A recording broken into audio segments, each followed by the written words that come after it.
777. Keeping it fair and balanced, we go from Senator Nick Friends. Now we've got none other than Representative Extraordinaire.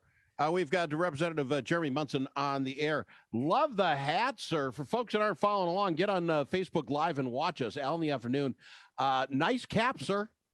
Yeah, thanks, Al. It was an award that somebody in Minnesota gives out to a few legislators that introduced some bold legislation. So they gave it to me on the House floor. I think it's a hoot. It is a hoot, and I'm glad. And then you put the jacket on, dolls it up even that much more.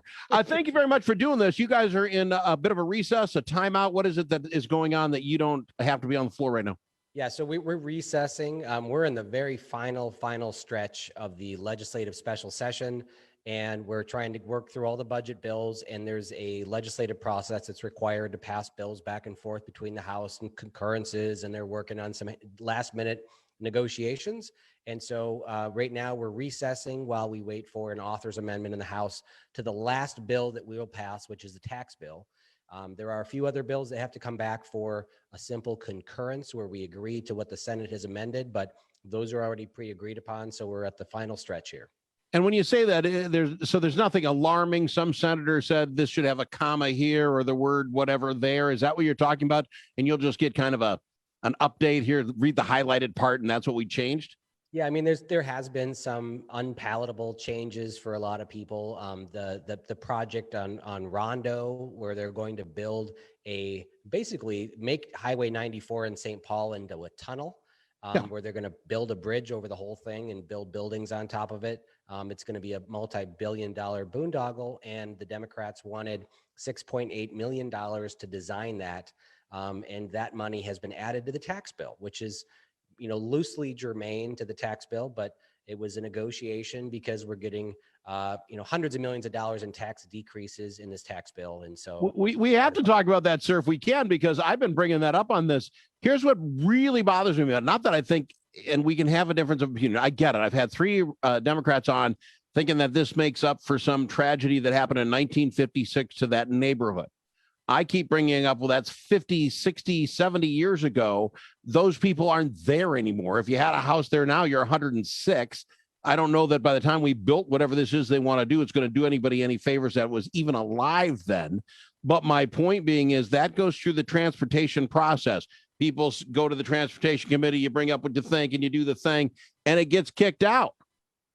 Why is it allowed to just go to some next committee? I mean, could this end up on the gaming committee somewhere on pull tabs? I mean, why is it allowed to just go to someplace else when it's already been rejected after going through the process? Yeah, I mean, you bring up a very interesting complaint, Al, and that's I share the same frustration. I do not like the multi-subject omnibus bills where they pile all of this garbage together into one in order to get enough agreement to pass it. The Rondo bill should stand on its own merits. And if it's not strong enough to stand on its own merits, it shouldn't become law and the taxpayer shouldn't be spending money on it. But that's unfortunately the garbled mess that they create here at the legislature. People want us to work across the aisle on some more bipartisan bills. Those good bipartisan bills get wrapped with very hyper-partisan legislation like the Rondo project or other things like that, the corn museums that get attached to these bills to create these multi-subject omnibus bills that are really unconstitutional. Well, and what drives me crazy about it, okay, so let's just say I don't believe they're ever going to get $1.7 billion to throw dirt over the top of I-94. I mean, to figure that out and do it, can we do it? We send a ship to Mars. We probably can create a tunnel that isn't there. I get it. But that's never going to pass. So this $6 million to study it, who's getting that? Somebody send me a piece of that. I'll study it. I'll tell you exactly what I think is going to happen. It's nuts. It's ludicrous. Give me $6 million. Yeah, and unfortunately, it's going to be money to actually do the designing of it. And so once they get the design work done and get some bids, then when money breaks loose from the federal government, like the Biden infrastructure plan, and money starts flowing here and it only goes to quote unquote shovel ready projects, the Rondo project will be shovel ready. And they're going to say, oh, look, this is free money from the federal government, even though we're taking it from the same taxpayers. And they'll end up creating that boondoggle and, trying to apologize for dividing a neighborhood using eminent domain, which is what we should be really addressing. We shouldn't be going in there and ruining neighborhoods and communities through eminent domain unless it's absolutely necessary. And let's just say you and I 100% agree on that. And I do. I don't want to be held accountable for the eminent domain problems of 1956. I wasn't around. I don't know what they did to put 94 in. I wasn't there. Why am I paying $1.6 billion for basically a park, right? I mean, basically, we're talking putting dirt over the top of the tunnel, making enough green space so some animals can jump over, people can ride their bikes over the top of 94. That's what we're talking about, right?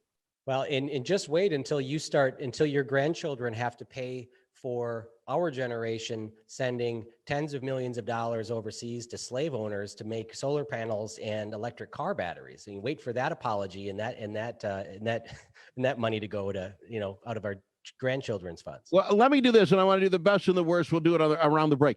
Let me go to the break first. Can I go to break? Do you got a couple of minutes? When I come back from the break, here's what I'm going to throw you out. The best and worst of the bills that you think happened this session. Anything good that came out that we did get, and some of this stuff, I throw the Rondo thing. I didn't even know they got approved. I should have asked the others earlier today. I just didn't think they'd do that.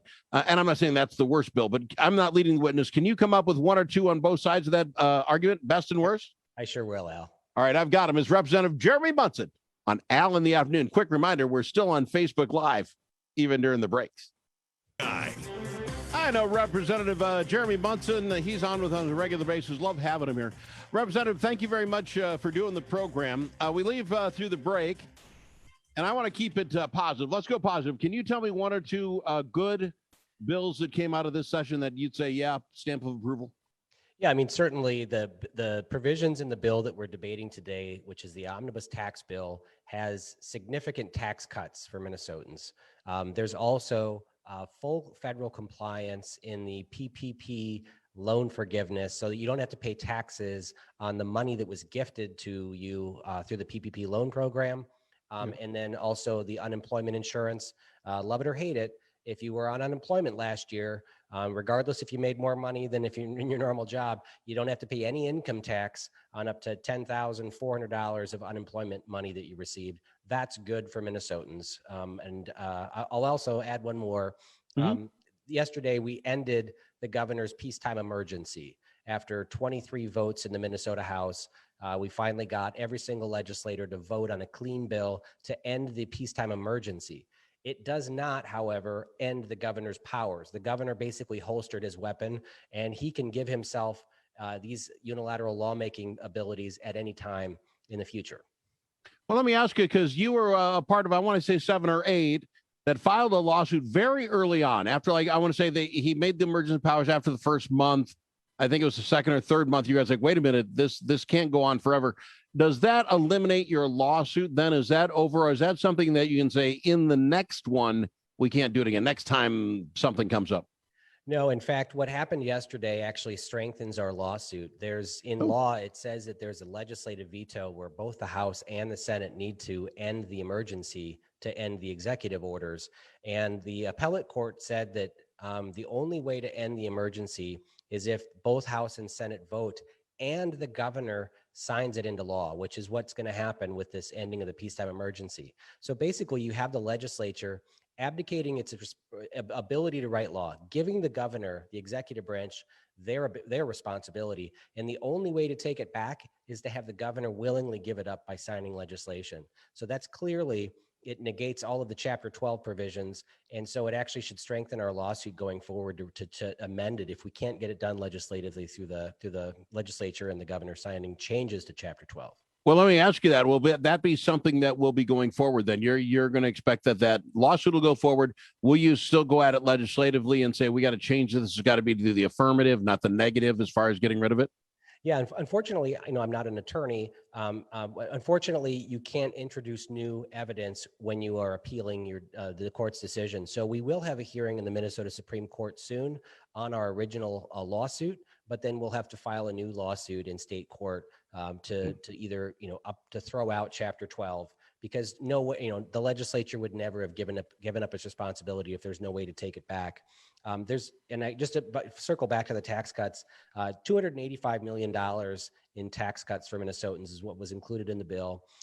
There's a lot of public safety changes that went through, not as many as the Democrats wanted. So that's good that we're not really handicapping our police. But there is some good police reforms that went through. Some of them are hard to explain, but if you got a speeding ticket that you didn't pay, and they sent you a court summons to your house or to an address that was wrong. Mhm. And that summons was returned, undeliverable. So you were never notified. And then you're up crossing the border to go fishing in Canada and you get a speeding ticket up there 6 months later. Under current law, they would have to arrest you and ship you back to Rochester or wherever you're from.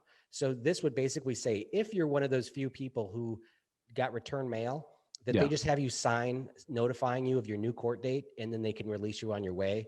I know it sounds bad when you say it's a sign and release thing, but it is what we should be doing because government gets this wrong. There's another thing that went through on, there's some small changes to public safety, so that's good. But the good thing I think is that we didn't handicap our police with a lot of the legislation that the Democrats wanted in St. Paul. All right, give me this then. Those are some good pieces of legislation. What would you say were the stinkers of the year out of this session? Well, we touched on one, which is the Rondo, the bridge to nowhere kind of thing that they're building. There was also a provision that gives people on welfare bonuses. So, if you are on welfare and you're able-bodied, you shouldn't be getting a bonus. Not in today's economy, and not where employers and restaurants aren't even able to open certain days or evenings because they can't find help. This is a time where we should be actually ending unemployment. If you get a job offer and you don't take it, under Governor Walz's direction, you can still stay on unemployment. We need to stop that. We need to get people back to work. And so there wasn't provisions to help with that. In fact, they're paying welfare recipients even more money. A bad thing about the legislative session, this is something that was absent.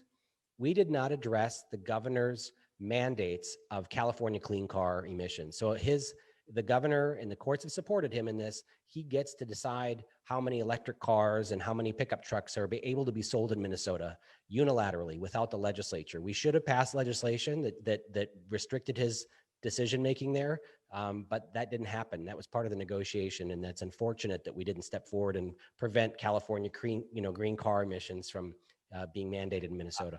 I have Senator Rich Draheim coming on here next week because I know he's on this committee. Did we ever address, or maybe because the executive powers are done, does that mean people can now be kicked out of their homes if they do not catch up on their rent? Did we figure that out?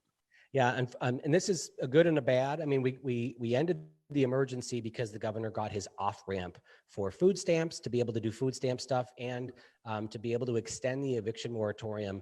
If you have tenants that apply for assistance, you can't kick them out for like another year.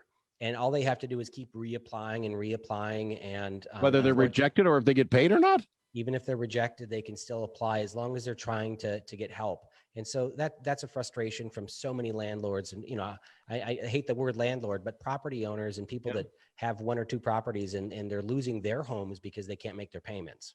Yeah, that's tough. All right. I asked this of Senator Frentz. I'm going to ask you to put on your legislative hat. We get through the session. I don't think anyone's being really blamed for this extra month-long thing. I don't feel a big uproar. Maybe I'm not talking to the right folks. We move on. There's going to be elections coming up next year. A year from now, people are going to be out running. Can you put your hat on? Tell me what the Republicans are going to be running on as far as what they got out of here, new taxes, whatever it would be, and try to tell me what you think the other side's going to run on as well. Well, I'm going to be really honest, Al. Republicans do a horrible job at messaging. We want to give people freedom and liberty, and we fight for the rights of the individual and not mob rule. But it's very hard for us to market freedom. I don't know why that is, but we lose on stuff all the time. I mean, when Democrats in the last election ran against Republicans on healthcare, when they're the authors of Obamacare that destroyed the private market, I don't know how we lost that, but we are terrible at messaging. And so I hope that Republicans can get their act together and talk about liberty and freedom and what we can give people. I forgot one thing, expanding medical cannabis to allow it to be much more cheaper. That was a great thing that came out of the special session. And then one more thing I wanted to say is that we're getting over COVID.